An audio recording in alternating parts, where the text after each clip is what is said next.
Welcome, everyone. We're waiting just for a few more minutes, hopefully so people won't be coming right in the middle of David's presentation. Looks like the line, somebody just opened the door and they're starting to come in now. So we'll just wait just a couple more minutes if you all will be patient.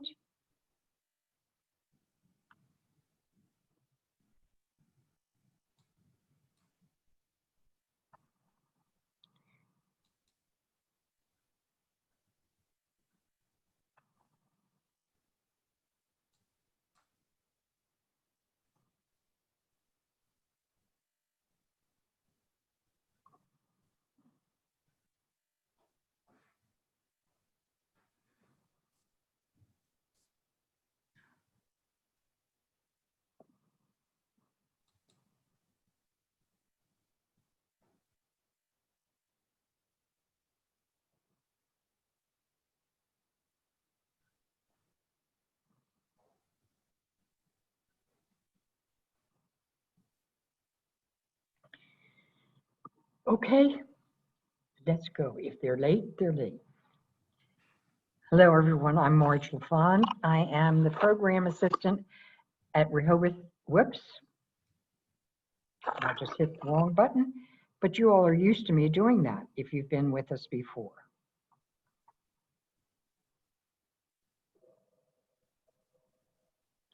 Okay, no more of that. Welcome, everyone. I'm Marge Lafond, program assistant at the Rehoboth Beach Museum, and I'm happy to welcome you to our online program series conversations on history. Today's conversation is ferries, trains, and automobiles getting to Rehoboth Beach before the Bay Bridge. Leading our discussion today is David Mcdonald. He's a transplant from the Baltimore area who has a long-standing interest in regional and maritime history. His background includes several summers as a teenage tour guide for historic Annapolis and 9 years as the visitor service manager at the Maryland Historical Society. Mr. Mcdonald has been a volunteer for the Rehoboth Beach Museum since 2017, working primarily in collections management. Before we get started, I just want to go over a format for the programming. For those who might not be familiar with Zoom, I've seen many of the people who've joined us today are used to this, but I'd just like to go over it one more time. During the presentation, we will be keeping everybody muted. It makes for a more enjoyable presentation. If you go to the top right-hand corner of your screen, you will see an option to click on full screen, and that will get, not full screen, excuse me, speaker view, and that will allow you to see all of the presentation that David Mcdonald will be doing. During the presentation, you can make comments or ask questions using the chat feature of Zoom.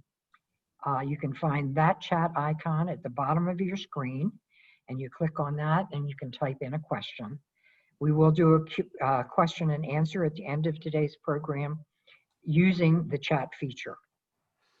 Many of you who have attended our programs before know that we do not charge admission, but we gladly accept donations, which help us continue to keep in touch with different programming. Please log into our website, rehobothbeach.org, rehobothbeachmuseum.org, and click on donations, or click on the membership link if you'd like to become a member of the museum. And with that, I'm going to mute myself and turn everything over to you, Dave. Great. Excuse me. Welcome, everybody. Thank you for joining us today. I hope we could give you a little bit of information and maybe entertain you a little bit as well. Okay. I think we can all appreciate how easy it is to travel between Rehoboth and Baltimore and Washington by car. We might hate the stress of driving on I-95 or on the dual lane parts of 404 and chafe at delays on the Bay Bridge, but we know that under normal circumstances, we can make that drive in about 2.5 hours or 2.5 to 3 hours in the air-conditioned comfort of our vehicle. So that might make it a little bit easier to go back a bit and see what it was like in the past. So we're going to go back a little over 150 years. We're going to start out about 1869. Bear with me just a second.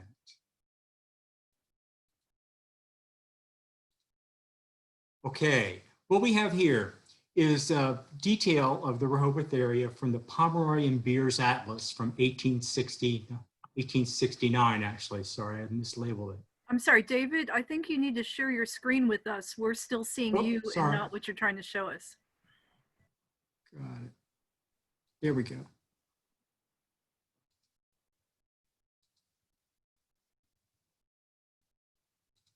There you are, sorry. Better? Thanks, Trey. So this is the Pomeroy and Beers Atlas from 1869, a detail of the Rehoboth area. If you can see my cursor, unfortunately, I couldn't get a different color. This is Gordon's Pond. This is called Newbolt's Freshwater Lake, which we know is Silver Lake now. And the little label here says Rehoboth City. Well, this is about where Dewey is now. Bring up this little blue circle area. This is about where Rehoboth Beach is today. So, 1872, the Reverend Robert Todd and a committee of ministers came to the area to scout property with the idea of developing a Christian seaside resort. How did they get here? If we expand that map a little bit, you can see a railroad coming into Lewis, going to Steamboat Pier up on the bay.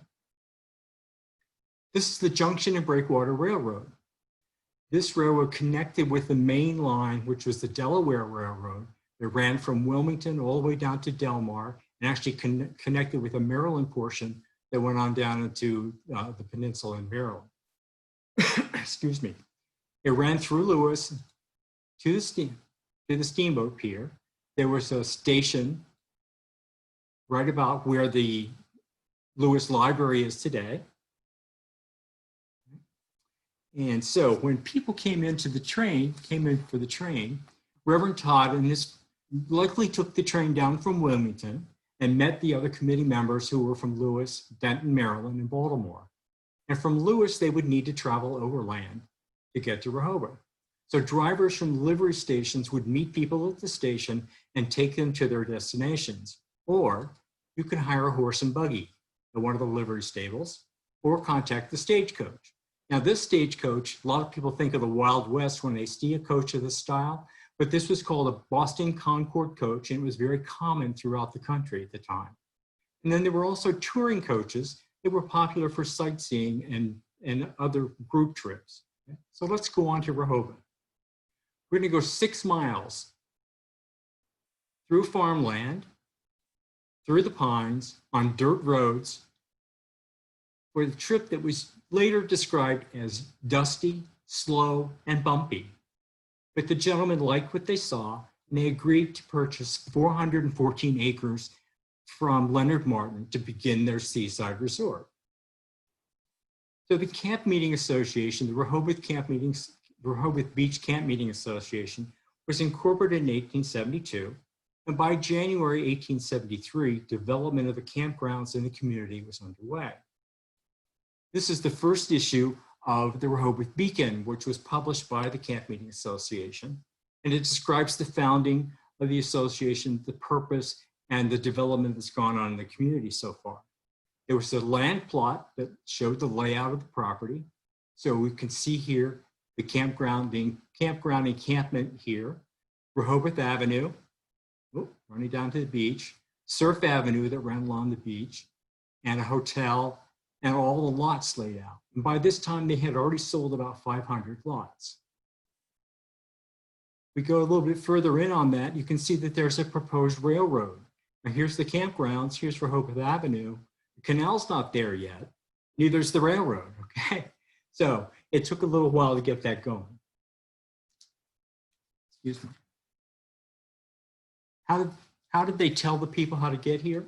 Well, if you go in the Beacon, there's a column called Traveling Connections, and it suggests railroad routes from Baltimore, Philadelphia, and the surrounding areas. So travelers from Baltimore would take the, getting that cursor, travelers from Baltimore would take the Philadelphia, Wilmington, and Baltimore Railroad up to Wilmington. They would get on change trains likely and come down the Delaware Railroad, make the connection at Harrington on the junction of Breakwater, and come on to Lewis. From the south, the Delaware Railroad connected with some other short lines in the peninsula. So from Salisbury, Seaford areas south, you could get there very easily too. All of them coming in to the station at Lewis. And to quote Reverend Todd, thence by stage over a beautiful 6-mile road to Rehoboth. And after several hours of car riding, the transfer to the pleasant stages in waiting upon arrival of the train is one of pleasure and relief, and you arrive at the grounds refreshed rather than fatigued. Yeah, I doubt it. I know how I feel when I get out of the car after driving here from Baltimore. I want to get a shower and clean up. So I can imagine after being 6 hours on the train and another hour or so in a stage, you would feel the same way. So the camp meetings thrived, and the development of hotels and boarding houses and private cottages continued. It would be another 5 years before the railroad came to Rehoboth. The Junction and Breakwater Railroad was extended to Rehoboth in 1878 and stopped right at the campgrounds. So again, the hotels and boarding houses would send a horse cart or a buggy to meet people at the station to take them to their destination. In 1844, the Junction and Breakwater Railroad was renamed the Delaware, Maryland, and Virginia Railroad, and it was extended that was in 1883. In 1884, it was extended out Rehoboth Avenue almost to the ocean bluff. And the station was built. The station was just east of First Street, right in the middle of what we know as the avenue now. The train tracks ran right down the center.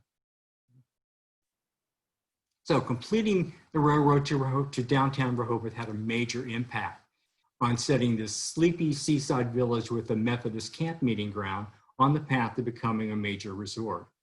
Rehoboth's full-time population at the time was probably less than 200. Visitors and attendance at the campground meeting would more than double that number during the summers. And promoting the area would draw more visitors and more hotels, boarding houses, and individuals who wanted to build private cottages. This is a section from the Beacon again a little bit later, advertising. Although access by railroad to Rehoboth was in place from the north and the south on the peninsula, getting here from Baltimore and Washington was a long, tiring trip. A traveler who left Baltimore at 7:25 in the morning, taking the Philadelphia, Wilmington, and Baltimore line to Wilmington, changing to the Delaware Railroad, continuing on to the Delaware, Maryland. Like, the acronyms are really confusing. Okay, and getting into Rehoboth would arrive at about 12:30. So that was a trip of over 6 hours. Riding the cars, as they were called then, was tiring and uncomfortable. The seats were not very comfortable. They were just plain bench seats. In this summertime, it was hot because the windows were closed to keep out the cinders and ashes. In wintertime, it was probably cool because it was just a coal stove for heat. But there were advantages to that long train trip, but they had their disadvantages as well. Since the late 1860s, there was an extensive network of steamboat lines that operated out of Baltimore, access to river towns on the eastern shore, and from those towns to links on the railroad network. Passengers from Washington could reach the Baltimore terminals on the B&O Railroad, or they could go to Annapolis on the Annapolis, Washington, and Baltimore Road. The terminals in Baltimore, the Light Street Piers in Baltimore, served as a major terminus for all the steamboat lines that worked on the Chesapeake Bay. On an average day, about 50 steamers left the harbor carrying general passengers and freight to all points on the bay. There was also a growing excursion traffic that took passengers to popular beaches and amusement parks on both sides of the bay.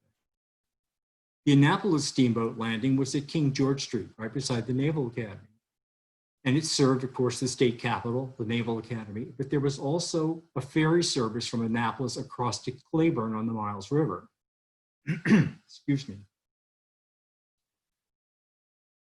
So, with the steamboat lines serving the towns on the other side of the bay, people from Maryland, the Maryland side of the bay, could take the steamboat and go across to Centerville, Cleburne, Cambridge, Salisbury, or Seaford, and make connections with the rail lines to get to Rehoboth. But again, it was still a long trip by steamer and rail, particularly if you were coming from Seaford, for example, because that was almost an overnight trip on the ferry or on the steamboat. So travel to Ocean City was easier because of the Baltimore Eastern Shore Railroad. So travelers from Annapolis could go across to Cleburne and then take the Baltimore Eastern Shore Railroad, if you're following my cursor, all the way to Ocean City. So it was a direct. Actually, there was a Baltimore flyer that ran to Baltimore, Ocean City. But those kind of things weren't very practical for people coming to Rehoboth, and particularly for a short visit. But there was a solution in the works. In 1894, a group of investors in Maryland decided to form the Queen Anne's Railroad Company. Centered with headquarters in Centerville, their goal was to establish a line that would connect Baltimore and Lewis, Rehoboth, and actually to Cape May by steamer and rail.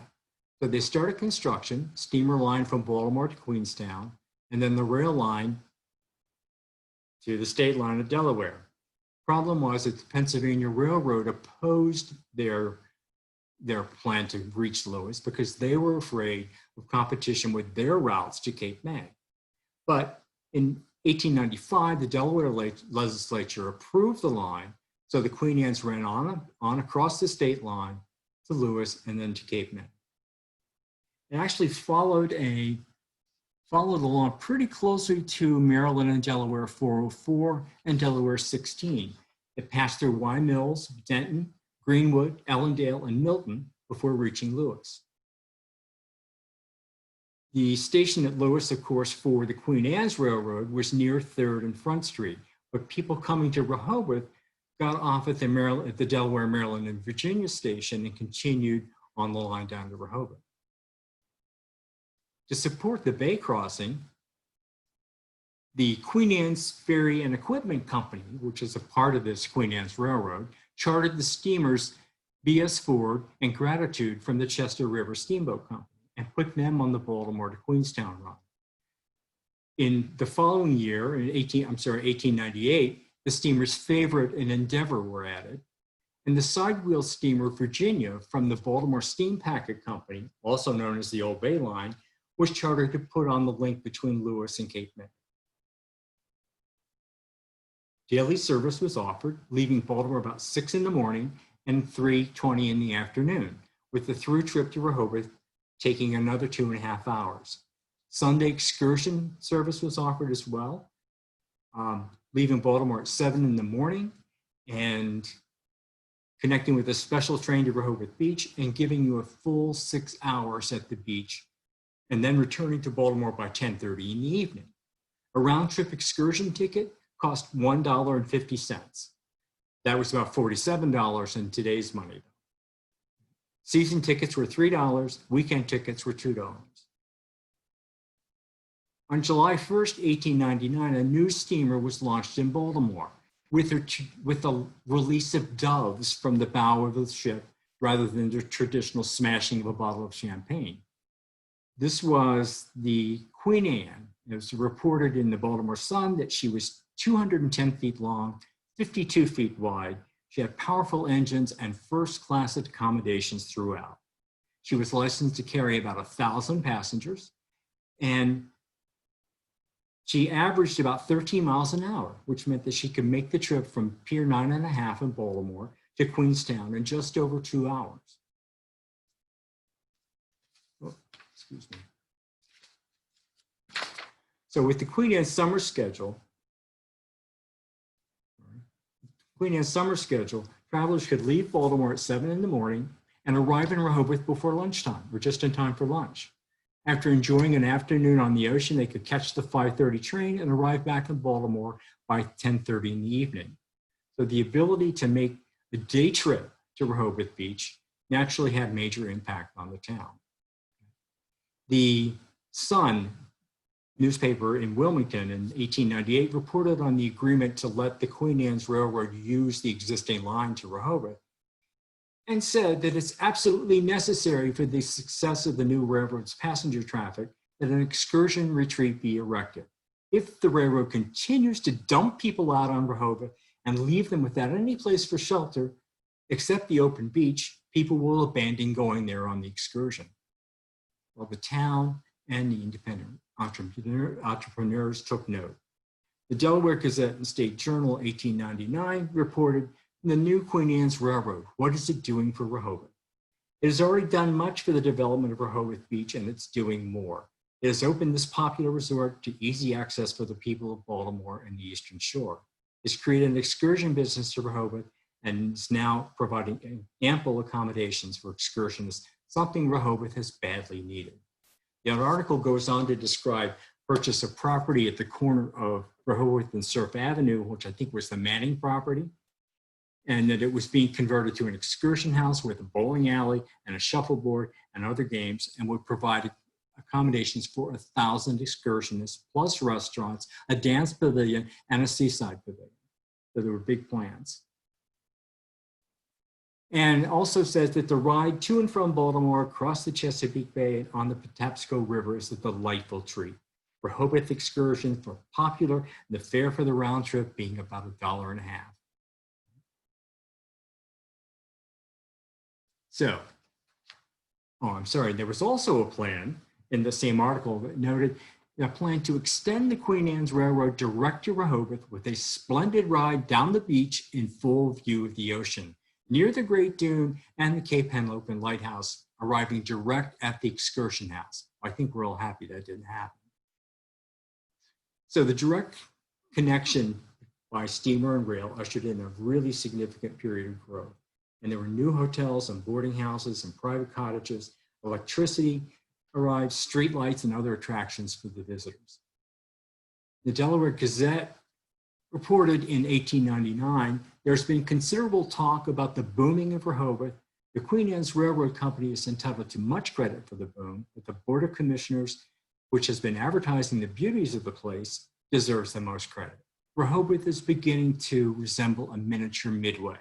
Rehoboth has a carousel, which is liberally patronized by the young people, and the Hokey Pokey Man has a booth opposite the excursion house. The Hokey Pokey Man kind of raised the question for me. I wasn't sure what that meant, so I researched a little bit more. The Hokey Pokey Man was an ice cream vendor. Okay?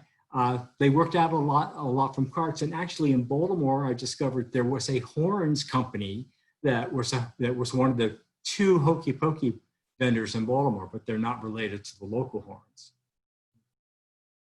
So by 1900, plans were underway to extend the railroad line from, we got a little break in the line here, from Queenstown here out to Love Point on the tip of Kent Island. Access to the wharf at Queenstown was tricky, but because the channel going into the Chester River was winding, and it was difficult due to icing up in the wintertime. So locating a new terminal at Love Point would shorten the trip from Baltimore. And of course, as happens, word got out to the developers. New Summer Resort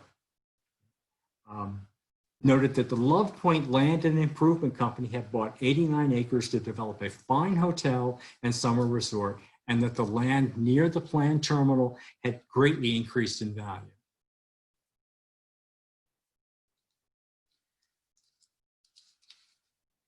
Delaware Gazette and State Journal in 1901 actually announced that the Queen Anne's Railroad Kent Island route was nearly completed. It reported on the drawbridge crossing Kent Narrows, the development of the terminal and offices, and the covered boat grant. So by 1902, that line was complete, added 13.7 miles of track, new piers and warehouses, more connections at Love Point, and hotel and other amusements that were just beyond the terminal.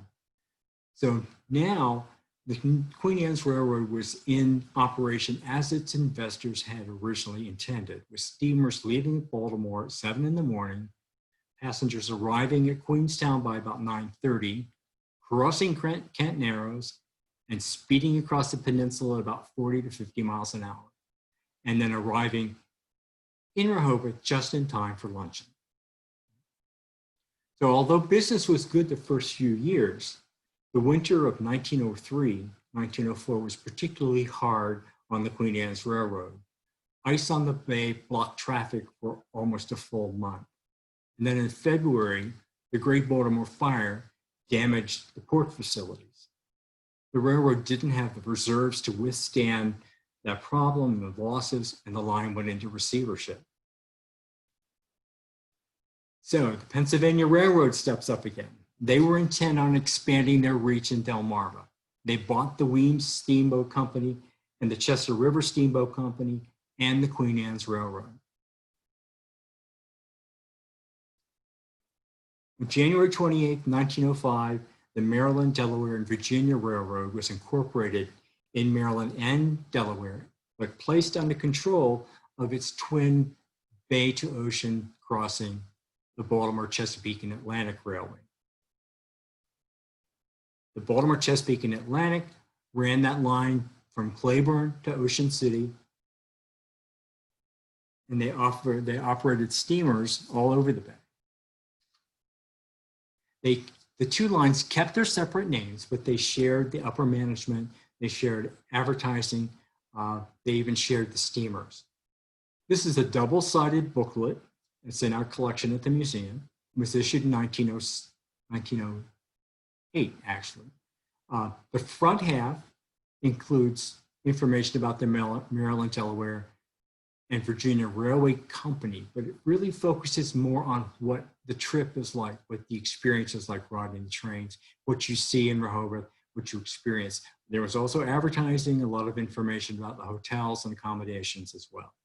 The back half, which actually, when you look at it, is upside down, focused on the Baltimore, Chesapeake, and Atlantic Railway. Same artists, of course. It highlighted the information for the route from Claiborne to Ocean City. There was also an impressive fold-out map that showed the railroads and showed over 200 steamboat landings, because the company also ran all these steamboats. And then there was actually highlighting the two railroads. So we have the Maryland, Delaware, and Virginia Railway Company running from Love Point to Rehoboth Beach, a little extension out here to Centerville. And then you have the Baltimore, Chesapeake, and Atlantic Railway running from Claiborne all the way down to Ocean City. You could actually, if you needed to, make a connection through Easton up to Denton and transfer. This is a schedule for 1906, I believe. You can see that there are morning and afternoon trips daily, except Sundays, both eastbound and westbound. On Saturday, there was a Rehoboth special. There was a nonstop leaving Baltimore at 3:30 in the afternoon and arriving at Rehoboth at 7:40, which seemed like strange timing to me.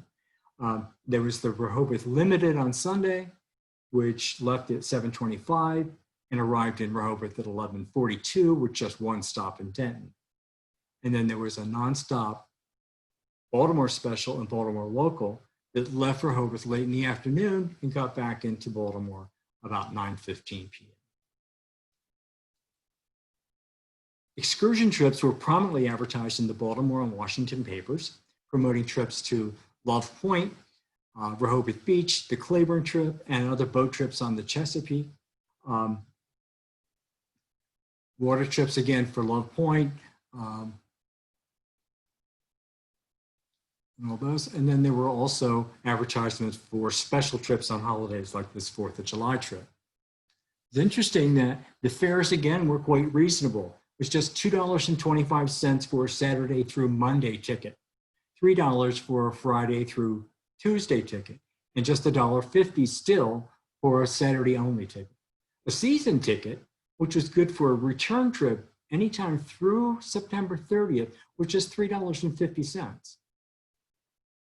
There was also a colorful line of postcards issued by the company that sang the praises of the steamer trips and the Love Point trip and coming to Rehoboth Beach. These are very collectible. I'm trying to find them all, but I've only got a few so far. Okay. And then with the acquisition of the Weems and Chester River steamboat fleets, the Maryland, Delaware, and Virginia shared steamers as needed. On the Love Point run, the Love Point, the Dorchester, and the Westmoreland were the primary leads, with the others filling in as necessary. Excursion and weekend traffic brought dramatic numbers of visitors to Rehoboth. The Evening Journal in Wilmington, you see some of the other, I'm sure you've seen some of these images before. The Evening Journal in Wilmington in 1905 said the largest excursion day this resort has had for years occurred on Tuesday. The crowd was variously estimated at from 2,000 to 3,000. Excursionists came from all points and connections on the Maryland, Delaware, and Virginia Railroad. After reporting on some of the notables who had taken cottages for the summer or were in residence at their own, it said nearly all of the available cottages are rented for the remainder of the season, and most of them are occupied. So the Maryland, Delaware, and Virginia, and the other railroads, because the Pennsylvania Railroad also served Rehoboth, were an integral part of life for the town throughout the year, though service was somewhat reduced during the off-season.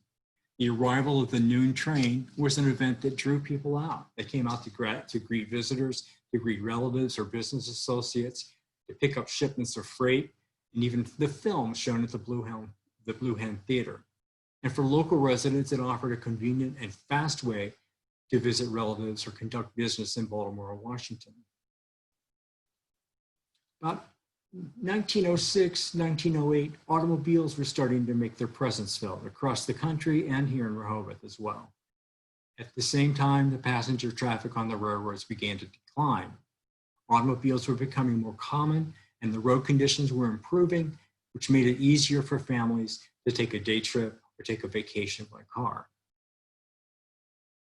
Sadly, the Maryland, Delaware, and Virginia Railroad never achieved the success of its southerly sister. Baltimore vacationers had a strong preference for Ocean City, and the route through Cambridge, Easton, and Salisbury was much more lucrative. Traffic across the Upper Peninsula was more seasonal, and the route covered a less populated area with lower volume of freight service.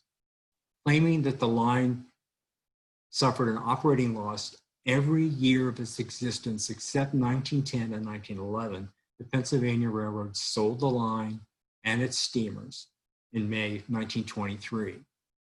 There were some attempts by folks, particularly in Denton, to buy the railroad and keep it operating, but those really just fell through. So unfortunately, that was the end of the Maryland, Delaware, and Virginia. That was the end of the Baltimore to Rehoboth link. The Pennsylvania Railroad continued on for a few more years with passenger service, but it actually ended finally in 1928. So soon, the excitement of greeting the train as it came into Rehoboth would be replaced by cars parking on the avenue. But there was still that issue of crossing the bay to get to Rehoboth, and we'll talk about that in part 2. Thank you. Marge, you still there? Yeah, I am. Thank you. Great. No, Thank you. Appreciate it. I always say, believe it or not, I have trouble unmuting myself, and that's just amazing. Considering, Okay. you know, I'm really pretty good at that. I'm going to go to the chat and check and see what we have. Mm-hmm. David, I want to thank you. I'm amazed. You're welcome. I have a question to start with. I might be able to answer. Well, you did mention, I think you mentioned at one point, I was wondering, those steamers look so huge. Mm-hmm. And so I was wondering, you said up to 1,000 passengers? The Queen Anne was rated for 1,000 passengers, yes. Okay. Could And carry if more. that was full, How many passengers could get on a train when they got over here? Well, you have to remember now, they were also serving the resorts at Love Point. So a lot of those people Okay. may have just been coming to Love Point for the day and then going back to Baltimore. So I really don't have any figures about how many people on one of those trips will be continuing on to Rehoboth. Well, why not? There's only so much I can find. Ask all of it would know. No. No, I'm just kidding you. I'm amazed at some of the things you've come up with. There's one question I see here from Donna Ray is asking, and I don't know the answer to this, but maybe you do, David. The question is, are the issues of the beacon digitalized that we can access? I don't think so. Actually, the issue that I showed from the very first issue, I was actually working from a reproduction. Paul. Okay. Paul, unmute, Paul. Where are you, Paul? I can't see you. Paul, you have to unmute yourself. Take your mute off, Paul. Let me see if I can unmute him. Oh, I can't. Here, I got him. You got him? Go ahead, Paul. Am I unmuted? Yeah, Yes. you are now. Yeah, okay. So I have found all of the Rehoboth Beacons that I can. Half of them were at the museum in Rehoboth, and half of them were at the Delaware Archives in Dover. Mm-hmm. As far as I can tell, there was a lapse of the Rehoboth Beacon between about 1880 and 1899, when it resurfaced for about a year or 2 years or 3. At any rate, I have recently emailed my collected version, which is by date and organized by date, of all of the Rehoboth Beacons, and sent them to Nancy. Oh, good. Oh, okay. So they're there. Some of them are not overly in focus. Mm-hmm. At the Dover Museum, at the Dover Archives, you're allowed to take pictures of what you can see from microfiche. So I've done that, and I've organized everything by date. So the museum should have that. The museum does have that now, but I'm not sure Nancy has gotten that in a position to be She may available. not have it cataloged yet. She may not have a catalog yet, but she does have it. All of them that I can find. And I'm not sure. You showed a picture, David, of one that, an advertising page that I don't think I've seen among them. Oh, okay. Must be, I would say 50 pages of Rehoboth Beacons. They're fun to read. Yeah, You have yeah, to they read them. are. They're not digitized. You cannot search them. Right. You Okay. have to read them. Very good. Thank you, Paul. Thank you. Always keeping us up to date. Anyone else? No one else has a question? I'm sure. I've got a couple questions. Sure. I was wondering about so the railroad. I was wondering if any vestiges of the railroad remain in Rehoboth today, and in particular, I was curious about the railroad station, which I believe is the visitor center, but you can definitely correct me if I'm wrong. I have an old real photo postcard that seems to, it says that it's the railroad station, but it appears to be like part a gift shop and part a restaurant. It says Wagon Wheel on it at one point. And I was I haven't been able to confirm whether that is indeed the Rehoboth train station and where it was, if it had been moved or what the deal was. So I was just kind of wondering what the history of the railroad station building was, and if there's if we can still see, besides that, if it's the visitor center, is there anything else we can see from the railroad still today? Who wants to jump on that one? David? I don't know. The only thing that I know of, and this is just very recently, that Nancy was telling me that the guys working on the canal dock were running into the foundations of the trestle. actually, and it was causing a pounding. It was causing a pounding through the whole building. But I really don't know of any other vestiges that are still around. Paul, do you know anything that's still here? Oh, my understanding is that the visitors center is mostly remodeled, but that the basic center of it may be the original station. Mhm. There is a picture that shows the railroad bridge.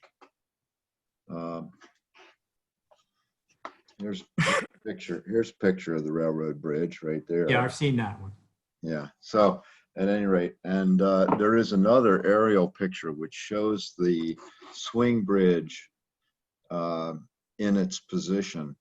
Mm-hmm. And of course, I live right here, so I heard those guys trying to bore through the foundation of where the swing bridge was. So, and I don't think they ever got through it. They went around it. Right. The other thing is that, for example, the Junction Breakwater Trail, those are all the bike trails now, and all the tracks have been removed. I think the most recent ones were the one going through Lewis, past the library. It was 2 years ago that they finally removed all those railroad tracks because they were no longer needed. Right, and all those rails and ties were out in the lot up by what's the furniture company? Which one? Right off 9, yeah. Oh, at Beshy's? Yeah. Oh, okay. Yeah. There's a service yard of some sort on the left-hand side. Yes. Ties and rails were up there for a while. Yeah, that's a Del Dot Right. yard. So there are no tracks anywhere that I know of in the area left. No, not that I'm aware of. Yeah. I have a question. Didn't they leave some in the outside of the Lewis Library, just a small stretch of them? No, they finally have taken those out. Oh, okay. Okay. I thought they left a little bit of the track there, though. Well, Marty, you may know. So. You're there. I think so. Okay. Yeah. Yeah, I think because they want to buy a rail car and put it on there or something. Oh, okay. That's what I've read. So. Okay. But I have a question. So, how many people were there? A lot of Baltimore folks who went back and forth on a single day. A lot of people did that. Do we know how many? How many? I don't know, but I surmise there were. I mean, you could come over first thing in the morning and have a good 6 hours here at the beach, and then be back home by 10:30. And for about $47 at the time. I mean, basically it was $1.50 then. But yeah, I mean, as compared to coming and staying over for 3 or 4 nights, expense-wise, yes, it made it very easy for the average person to be able to come and spend a day at the beach, have fun a little bit, and then get back home. Were they not, or wasn't it family rates or things like that? Were there something like not that I've seen anywhere. Yeah. Not that I've seen.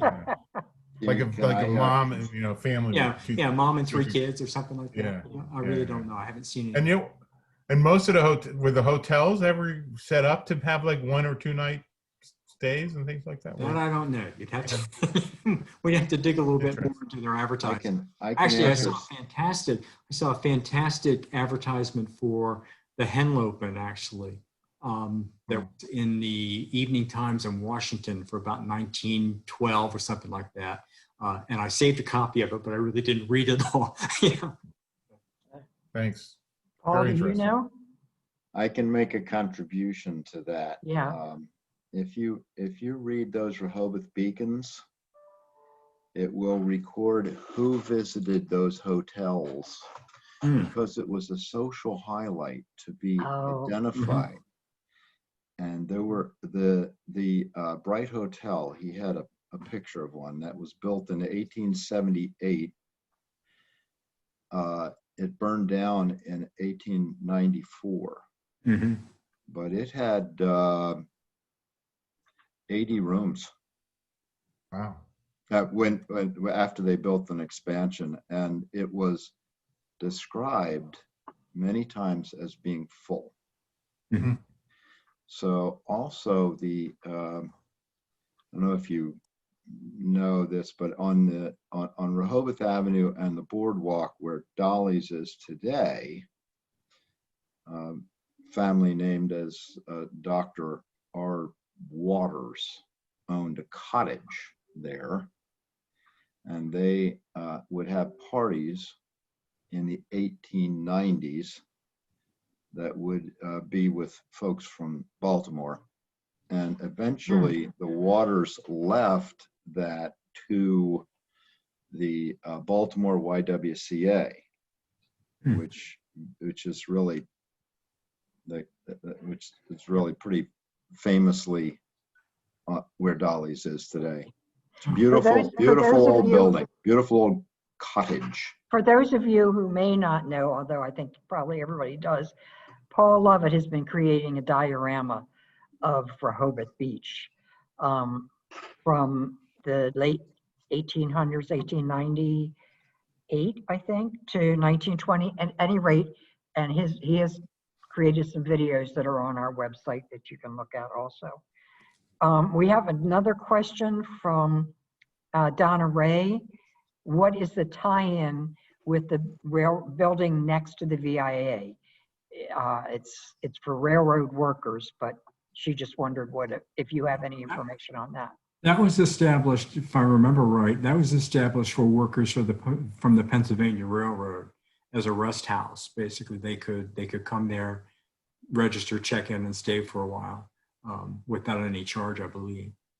Would they be maybe for the conductors or anything? So I understood it to be anybody who worked for the Pennsylvania Railroad. Oh, okay. All right. I noticed that it's still there today. Right. And so is it there?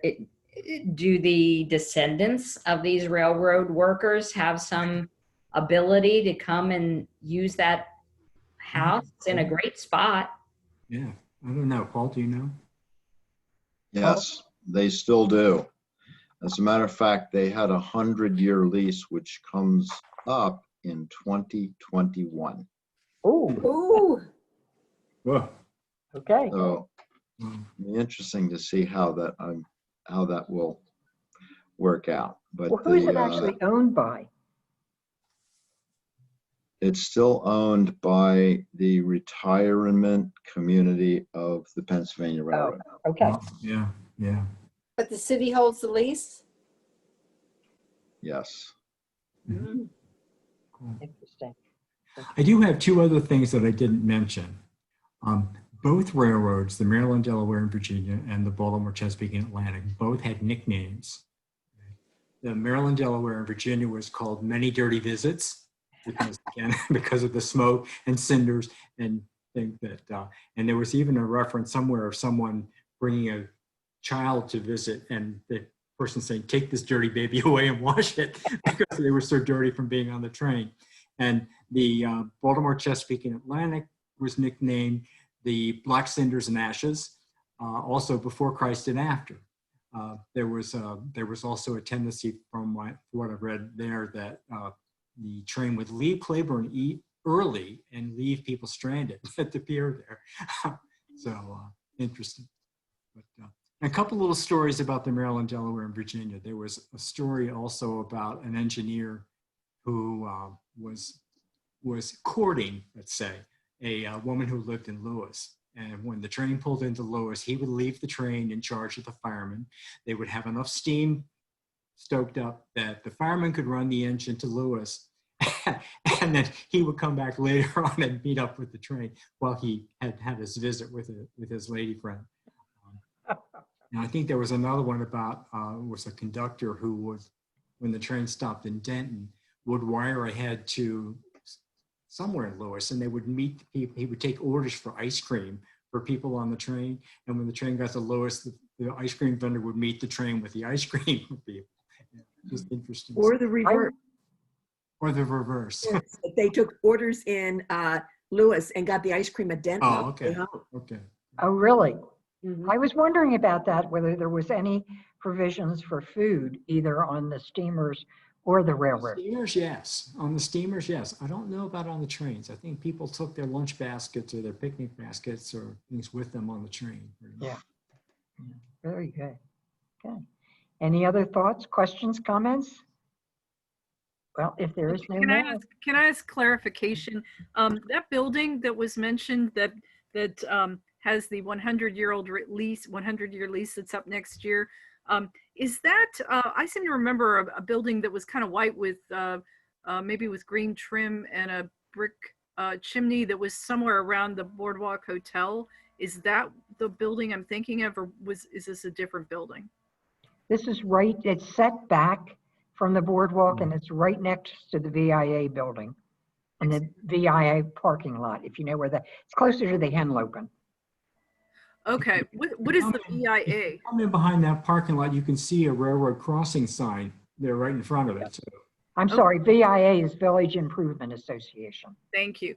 Okay, yeah, I think that is the building that I remember seeing, because I remember, seeing the railroad crossing thing. So, and yeah, because I wondered about that. It was a couple of years ago I noticed it. So thank you. Yeah, very good. Okay. All right, well, that ends our conversation for today. David will be back on October 8th to continue with the second portion of trains, ferries, trains, and automobiles. So right. We're going to talk about getting those cars across the bay now. yeah, let's get them. I was wondering about that. Okay, let's look forward to it. And you will have to register for that one as well. So separate reservation. Thank you all for coming. Great, and thank hope you, to see you in a Take couple care of now. months. Thank you Thank very you. much. It was really fascinating. Oh, good, good. Glad you enjoyed it. Thank you, David. Okay, bye-bye.